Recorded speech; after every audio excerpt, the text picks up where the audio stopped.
네, 반갑습니다. 코딩으로 푸는 수학 기초 파이썬 강좌를 같이 함께 할 국립군산대학교의 김대기입니다. 이번 시간에 여러분들과 같이 함께 할 내용은 튜플 자료를 활용한 수학에 대한 이야기를 해보려고 합니다. 튜플에 대한 내용을 같이 함께 살펴볼 목차는 먼저 생각해보기를 통해서 두 점의 거리를 계산하는 방법에 대해서 한번 생각을 해보고요. 그 두 점의 거리를 계산하는 방법 중에 우리가 이번 시간에 학습할 내용은 튜플이라는 자료형을 할 텐데요.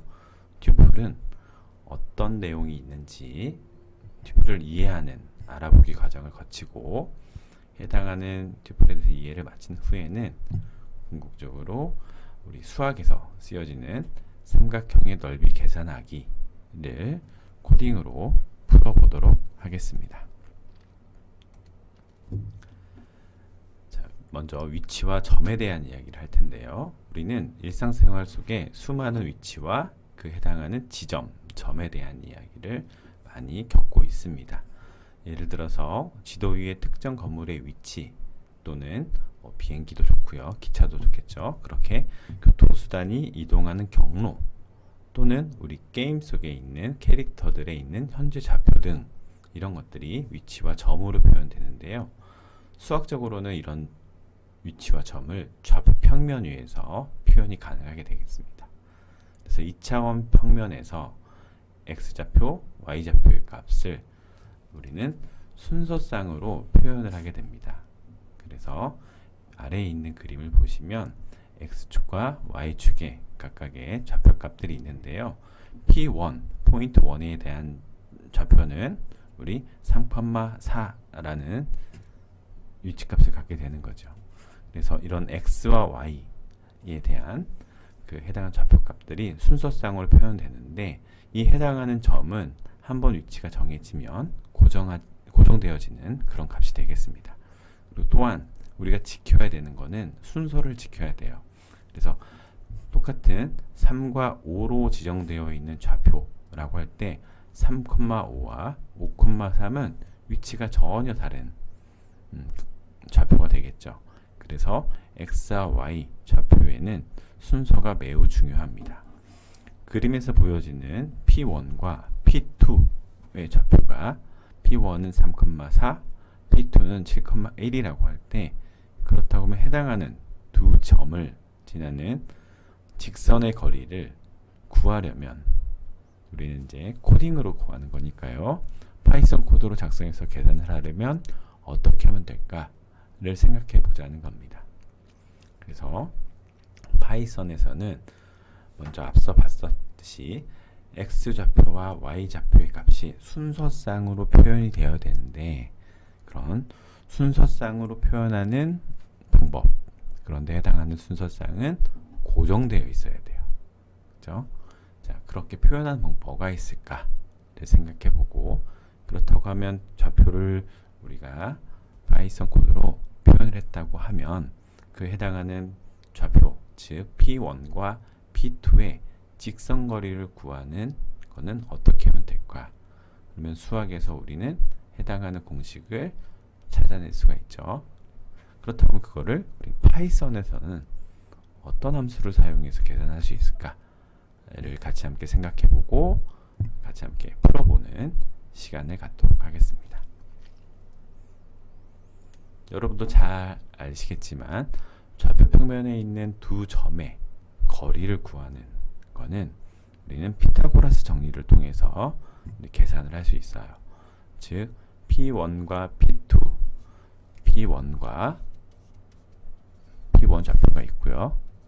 P2가 있을 때 해당하는 거리를 구한다고 하면 우리는 XY 좌표가 있으니까 이거는 직각삼각형으로 우리가 생각을 할 수 있어서 해당하는 X의 값, Y 값을 알면 X제곱 플러스 Y제곱은 거리를 C라고 할까요?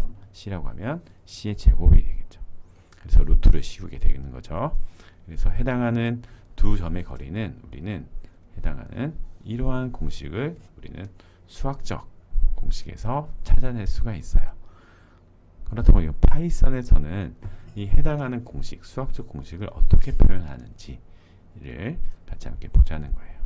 그래서 여러분들 학습을 해보셨겠지만 먼저 수학적인 계산을 도와주는 그런 모듈들이 파이썬에 있습니다. 그래서 해당하는 매스라는 모듈을 불러와서 해당하는 제곱근을 계산하는, 우린 여기 루트 값을 계산해야 되니까요. 해당하는 루트 값을 계산하는 함수가 sqrt라는 함수가 있어요. 그 함수를 사용하든지 아니면 우리는 제곱 연산을 하는 연산자는 곱하기를 두 번 쓰게 되죠. 그런데 루트는 결국 2분의 1이 얘기하는 거죠. 그래서 곱하기 0.5를 해도 해당하는 거듭 제곱에 대한 연산이 되는 거죠. 즉 제곱근에 대한 계산을 할 수가 있는 거죠. 그래서 예로 num이라는 변수에 16이라는 값을 할당을 해놓고 한번 해당하는 거를 해보도록 하겠습니다. 그래서 매스 모듈을 이용한다 라고 하면 일단 먼저 나는 매스를 모듈을 쓸 거야 라고 해서 우리가 임포트를 시키죠. 그래서 매스를 임포트 시키고 매스라는 모듈 안에 있는 sqrt라는 거를 쓸 거야 라고 해서 매스.sqrt 하고 괄호 열고 num을 쓰면 해당하는 숫자 값에 제곱근을 더해서 result1이라는 값에 들어가게 되겠죠. 그래서 계산을 하면 16에 루트를 씌우면 4.0이 되겠죠. 자, 똑같은 방법으로 거듭 연산자를 활용을 하면 곱하기 0.5라는 거를 할 수가 있어요. 이렇게 하면 이렇게 구할 수가 있게 되는 거죠. 그렇다고 하면 P1과 P2에 대한 좌표값, 즉 x값과 y값을 우리는 알면 해당하는 값을 해당하는 피타고라스 정리를 사용을 해서 우리가 두 점의 거리를 구할 수가 있는 거죠. 그렇다고 하면 이렇게 x와 y 좌표를 지정했던 이런 값을 표현하는 방식인 튜플에 대해서 먼저 한번 살펴보도록 하겠습니다. 자, 튜플은 여러 개의 값을 순서대로 저장하는 파이썬의 기본 자료형 중 하나입니다. 앞서 배웠던 리스트와 비슷하지만 특이한 점은 한번 생성되면 내부 요소를 변경할 수 없다는 겁니다. 즉 변하지 않는 불변성을 가지고 있는 거죠. 그렇다고 우리가 앞에 살펴봤던 좌표값, 즉 고정되어 있는 값을 표현하기는 튜플이라는 자료형이 아주 적합하겠죠. 그래서 튜플이라는 자료형을 생성하는 방법은 소괄호를 사용합니다. 소괄호. 우리 리스트는 대괄호를 사용을 했죠. 튜플은 소괄호를 사용하고요. 해당하는 요소 값들을 묶어줍니다. 묶어주는데 이렇게 소괄호로 묶는다는 의미예요. 묶게 되고 해당하는 요소들은 자, 쉼표를 해서 이렇게 구분을 해서 쭉 나열을 해서 쓰게 됩니다. 자, 그래서 생성하는 방법은 우리가 원하는 변수명을 쓰고 할당 연산자 쓴 후에 소괄호로 요소 값들을 쭉 묶어주면 되는 거예요. 그래서 예를 들어서 mytuple이라는 변수를 만들고 거기에 요소 값으로 숫자 또는 문자 또는 불리언 이런 여러 가지 자료형들을 요소 값으로 넣을 수가 있고 해당하는 요소들을 쉼표로 구분을 하고 소괄호로 이렇게 묶어주면 해당하는 mytuple이라는 변수는 튜플이라는 형태를 가지고 있게 되는 거죠. 그래서 우리가 좌표 또는 색깔을 나타내는 RGB 값 이렇게 고정된 데이터들을 쓸 때는 튜플로 표현하는 게 매우 유용하겠죠. 그런데 주의할 사항이 있습니다. 튜플을 생성할 때 주의할 사항은 튜플의 요소가 하나일 수도 있어요. 하나이다고 해서 이렇게 괄호만 가지고 요소 하나를 쓰고 괄호를 닫으면 해당하는 요소는 이거는 쉼표가 없으니까 그냥 정수가 돼요. 근데 단독 요소를 가지고 있는 하나를 쓸 때는 반드시 이렇게 쉼표를 같이 써줘야 됩니다. 그래서 앞서 보는 이런 위에서 보여지는 괄호 열고 숫자 10을 쓰고 콤마를 찍었을 때랑 쉼표를 찍었을 때랑 쉼표를 쓰지 않았을 때는 해당하는 자료형이 달라진다 라는 겁니다. 그래서 기억해야 될 거는 튜플은 쉼표도 꼭 있어야 된다 라고 여러분들 기억하시면 좋을 것 같습니다. 자, 두 번째로는 이제 튜플에 대한 특징을 좀 살펴볼게요. 앞서 살펴봤던 이제 불변성이란 이야기는 했어요. 즉 불변하다는 거는 요소값을 변경이라는 거는 추가, 삭제, 수정 이런 것들이 불가능하다라는 이야기예요. 그래서 앞서 설명드렸듯이 뭔가 고정된 데이터를 표현하는데 적합하다라는 겁니다. 자, 두 번째 특징은 리스트와 마찬가지로 순서를 가지고 있다라는 거예요. 자, 순서를 가지고 있다라는 거는 그 순서는 우리는 인덱스 값이라는 걸 가지고 있다라고 이해를 하셔도 되겠죠. 그렇다고 하면 우리가 괄호 안에 요소 값들을 쉼표를 통해서 쭉 나열을 하게 될 텐데 해당하는 요소들을 접근할 때 우리는 순서가 있으니까 인덱스를 통해서 접근하면 되겠구나 라고 이해를 하시면 되겠습니다. 자, 밑에 있는 그림에 대한 예시예요. 자, 위에 있는 거는 이렇게 대괄호로 묶었어요. 밑에 있는 거는 소괄호로 묶었고요. 똑같이 3과 4, 숫자 3과 숫자 4가 요소로 들어가 있는 자료형이지만 이렇게 대괄호로 묶으면 우리는 리스트가 될 거고요. 소괄호로 묶어주면 튜플이 되는 겁니다. 근데 튜플도 리스트와 마찬가지로 이렇게 인덱스 번호를 가지고 있어요. 파이썬에서는 0부터 시작하는 제로 인덱스를 쓰죠. 그래서 첫 번째 값이 인덱스 1이 아니라 인덱스 0이 되는 거죠. 그래서 A, 여기가 A라는 변수이고 이게 B라는 변수일 때 A의 0번째 값은 뭐예요? A 0번째 값은 우리 3이 현재 들어있죠. 그 해당하는 0번째 값을 7로 재할당해줘. 이렇게 하면 리스트 형태에서 A는 리스트니까요. 리스트 형태니까 7이 그 3자리로 들어가요. 그래서 A는 7,4로 바뀌죠. 3,4였는데 그죠? 하지만 B는 튜플이에요. 튜플은 우리는 수정이 불가능하다 라고 했죠. 그래서 P 튜플의 형태를 가지고 있는 B에 0번째 제로 값을 불러오면 3이 불러오긴 할 텐데 그거를 7이라는 값으로 재할당해줘 라고 하면 변경이 안 된다는 거예요. 그래서 타입의 에러 B라는 타입은 튜플이니까 변경이 안 돼 라는 에러가 뜨게 되는 거예요. 자, 순서를 가지고 있다, 변하지 않는다 라는 거를 예로 같이 함께 봤고요. 그렇다고 하면 이제 튜플의 요소들을 우리는 이제 활용할 줄 알아야겠죠. 그렇다고 하면 요소를 먼저 접근하는 방법이에요. 이거는 리스트와 동일하다고 생각하시면 될 거예요. 그래서 인덱스 번호를 가지고 인덱싱과 슬라이싱을 할 수 있다. 그래서 잘 아시겠지만 인덱싱을 통해서 하는 방법은 자료의 하나 값을 가져오는 거죠. 해당하는 인덱스 번호를 대괄호를 통해서 쓰는 거예요. 내가 지정한 튜플의 형태를 가지고 있는 변수의 이름을 쓰고 거기에 인덱스 번호를 쓰면 인덱싱이 되는 거고요.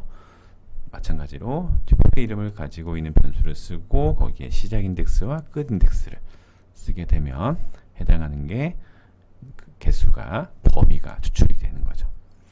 자, 예를 들어서 A라는 변수가 튜플 형태로 되어 있을 때 1, 2, 3 이렇게 세 가지 요소를 가지고 있을 때 당연히 A의 0번째 값은 뭐가 되냐면 1이 되겠죠.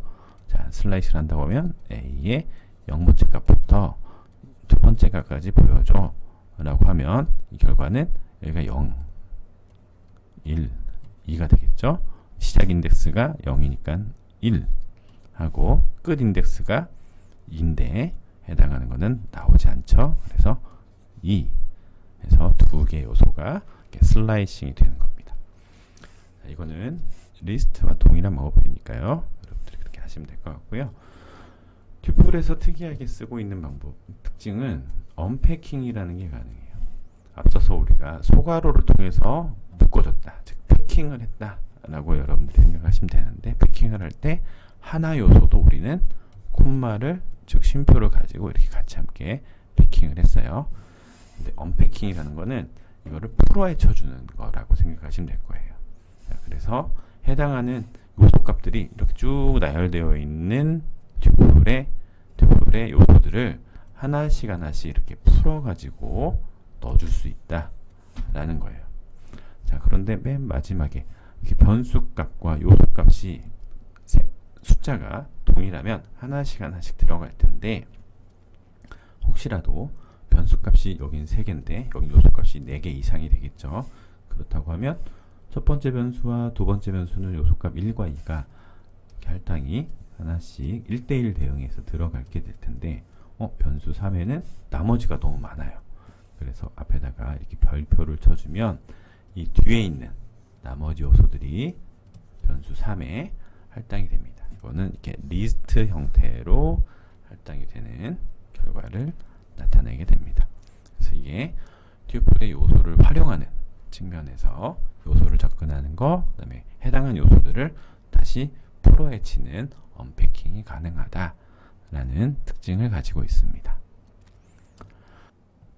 네, 다음으로는 튜플의 요소를 탐색하는 대표적인 메소드들을 살펴보도록 하겠습니다. 먼저 카운트라는 메소드를 통해서 우리는 튜플 안에 있는 요소 중에 특정 값이 몇 개 존재하는지 그 개수를 셀 수가 있습니다. 쓰는 방법은 튜플로 정의된 변수 명을 쓰고요. 점하고 뒤에다가 해당하는 메서드를 쓰는 건데요. count라는 메서드는 안에 찾는 값을 쓰는 거예요. 그래서 mynum이라고 우리가 정의한 이 튜플 형태의 자료 중에서 count 2를 세주세요. 요소값이 2인 요소를 세주세요 라고 하는 거죠. 그러면 2가 한 번, 두 번, 세 번 나왔으니까 결과는 3이라고 나오는 거고요. 만약에 해당하는 요소값 썼는데 이 해당하는 요소가 우리가 정의한 튜플 안에 있는 요소가 아니다 라고 하면 6은 몇 번 나와요? 0번 나오죠. 그래서 0이라고 결과가 나오는 겁니다. 개수를 세는 메서드도 있고요. 우리는 이제 인덱스 번호를 알 수 있는 위치 값을 아는 점 인덱스라는 메서드도 있습니다. 점 인덱스. 그래서 해당하는 점 인덱스는 카운터 쓰는 방법은 동일하지만 결과는 약간 달라요. 그래서 인덱스하고 해당하는 요소값을 쓰면 해당하는 카운트에서는 해당하는 요소가 몇 번 나오는지 세는 거고요. 인덱스에서는 해당하는 위치가 중복되어 있다고 하면 첫 번째 나온 위치를 알려줘요. 그래서 2에 대한 요소를 인덱스 알려줘 라고 메서드를 이렇게 쓰게 인덱스 메서드를 쓰면 2가 나온 위치는 여기 3번이 나올 텐데 첫 번째 나온 위치인 인덱스 1번이 되겠죠. 그래서 결과값은 1이 되는 거예요. 반면에 요소가 없는데 그걸 인덱스를 알려줘 라고 하면 당연히 밸류가 에러야 라고 이렇게 결과가 나오게 됩니다. 자, 그러면 우리가 앞에서 문제로 제기했던 두 점의 거리를 계산하는 것을 바이썬 코드로 구현하는 풀어보기를 한번 해보도록 하겠습니다. 첫 번째는 좌표값이 주어질 때예요. 좌표값이 아까 P1과 P2의 값이 3,4, 7,1 이렇게 서로 주어졌을 때 매스라는 모듈을 통해서 우리가 푼다고 하면 해당하는 이런 거리를 구하는 공식은 우리가 앞서서 살펴봤어요. 그렇다고 하면 이 해당하는 P1과 P2를 튜플이라는 형태로 되어 있을 때 앞에 있는 X값, 뒤에 있는 Y값들을 서로 떼내야 돼요. 그죠?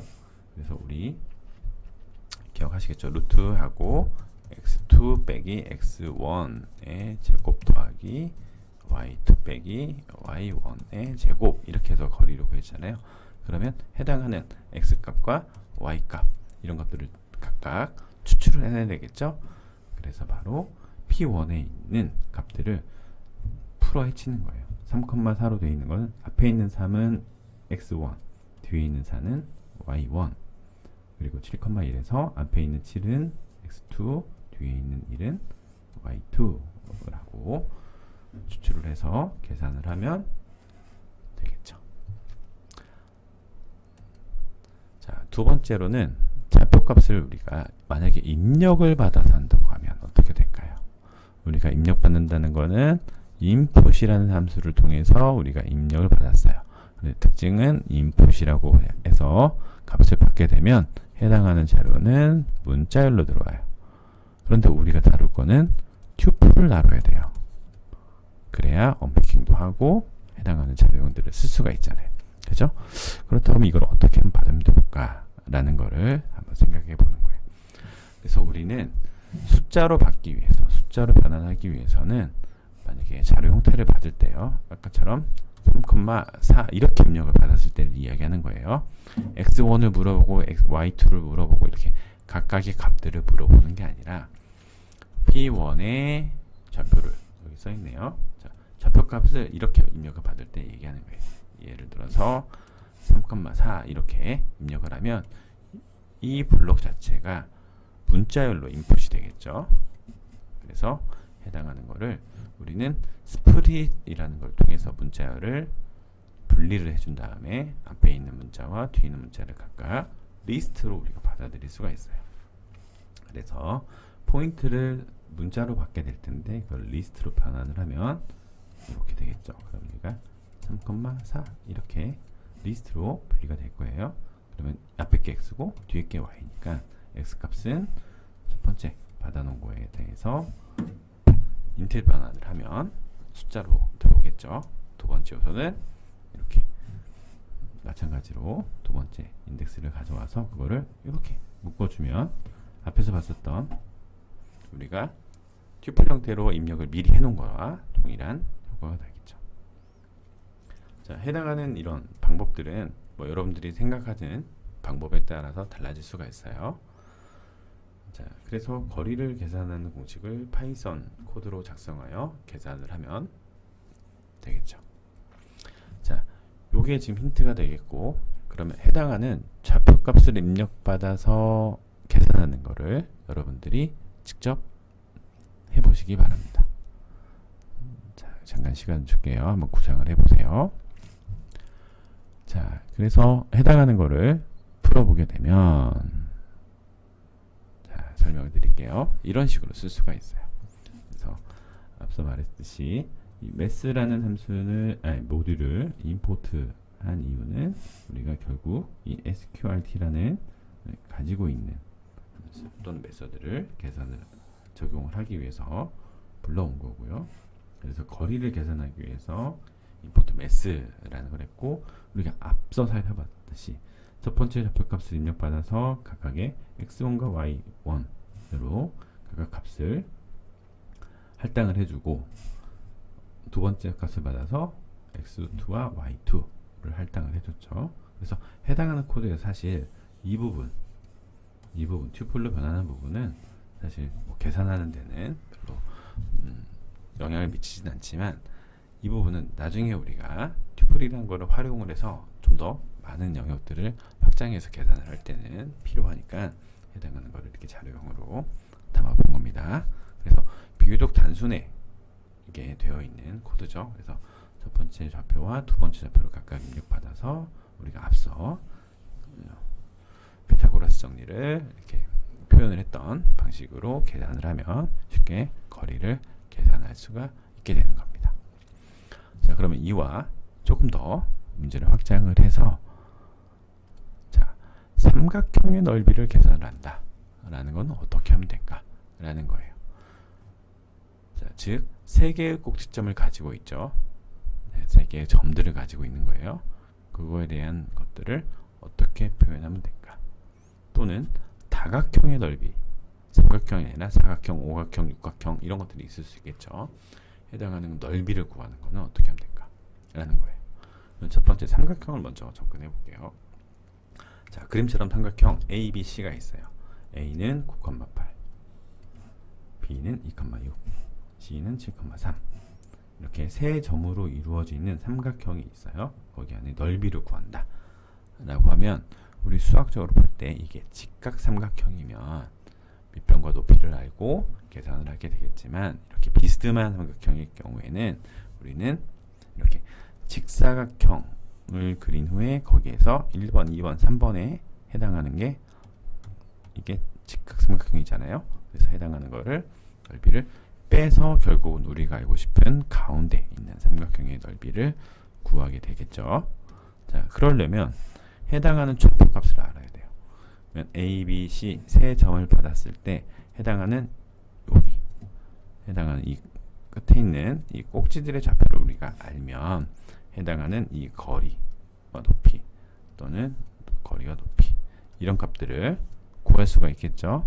그래서 우리가 여기를 제일 큰 값이니까 우리가 맥스 x 값이라고 하고 여기는 작은 값이니까 민 x 값이라고 하고 여기 위에는 높이니까요 맥스 y 값을 우리가 알아낼 수가 있고요. 위쪽 위로는 여기가 민 x고 여기는 민 y 값을 알아낼 수가 있겠네요. 그죠? 자, 그렇다고 하면 이렇게 우리가 해당하는 직사각형의 꼭지점 좌표를 우리가 구할 수가 있어요. 어떻게 구해요? 해당하는 값들을 각각 추출을 받아서 민과 맥스 값을 통해서 하면 되겠죠.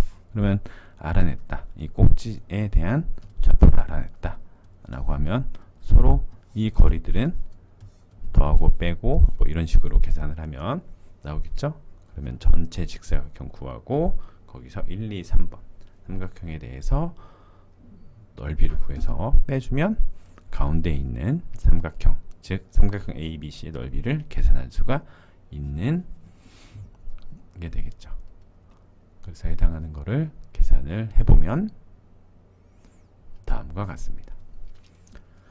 자, 먼저 풀이를 하기 위해서 여러분들이 한 방법들을 민과 맥스와 민을 계산하는 방법이에요. 그래서 포인트 1 A, B, C가 이렇게 주어졌을 때 해당하는 좌표들의 x 값, 그다음에 y축 값을 다 이렇게 리스트로 받아내서 해당하는 거를 맥스와 민을 이렇게 구하면 되겠죠.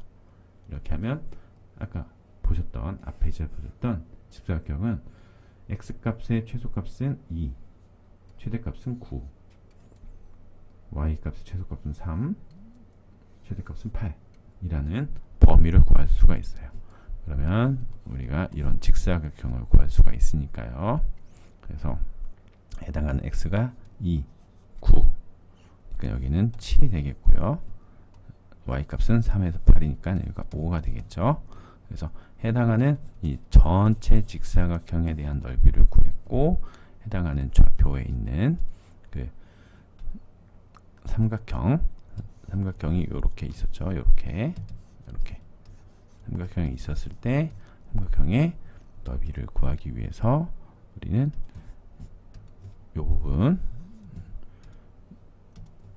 이 부분을 빼주고 이 부분을 각각을 빼줘서 가운데 파란색에 되어 있는 삼각형의 넓이를 구할 수가 있겠죠. 자, 그럼 그런 방법을 통해서 푼다 라고 하면 여러분들은 어떻게 코드로 작성할 수 있을지 잠깐 영상을 잠깐 멈추시고 여러분들이 생각을 해보시면 좋을 것 같아요. 자, 풀이를 같이 함께 보겠습니다. 여러분 푸셨죠? 자, 앞에서 봤었던 그 가이드에 있는 내용들은 이제 설명에선 빼도록 하겠습니다. 그래서 이렇게 맥스와 민 값을 서로 이제 구하고 직사각형 넓이를 구한 후에 해당하는 삼각형의 넓이 첫 번째, 두 번째, 세 번째에 대한 넓이를 구해서 해당하는 넓이를 직사각형에서 전부 다 빼주면 가운데 있는 ABC 삼각형에 대한 넓이가 구해지게 될 겁니다. 그래서 해당하는 넓이는 15.5라는 결과를 얻어낼 수가 있게 되는 겁니다. 자, 이걸 조금 더 확장을 해볼게요. 자, 직사각형으로 둘러싸인 방식으로 이제 계산을 하다 보니까 문제점이 발생이 돼요. 예를 들면 해당하는 우리는 구했을 때요. 이렇게 전체 사각형이 있었고 삼각형이 이렇게 있었어요. 자, 우리는 이 패턴 안에서는 삼각형이 여기가 1번, 2번, 3번을 빼서 결국 우리가 원하는 삼각형의 넓이를 구했어요. 그런데 이런 삼각형이 아니라 삼각형은 즉 좌표가 주어질 때 예를 들어서 이런 식으로 또 구해줄 수가 있겠죠. 이런 식으로 기록이 잘못됐네요. 다시 이제 직사각형이 있을 때 항상 우리가 구했던 이 삼각형은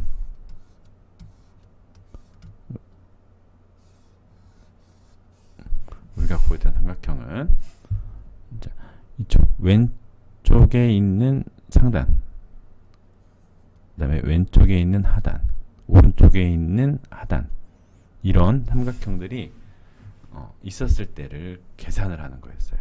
하지만 해당하는 삼각형이 모양이 달라지면, 모양이 뭐 이런 식으로 달라지면 해당하는 것들이 위치값이 또 달라져요. 그렇다고 하면 앞에서 풀었던 것들이 달라질 수가 있어요. 또는 삼각형이 좀 이렇게 길어질 수도 있겠죠. 옆으로, 그죠? 또는 밑으로 그릴 수도 있고, 왼쪽으로 치우쳐, 어느 한 방향으로 치우쳐 그려질 수도 있어요.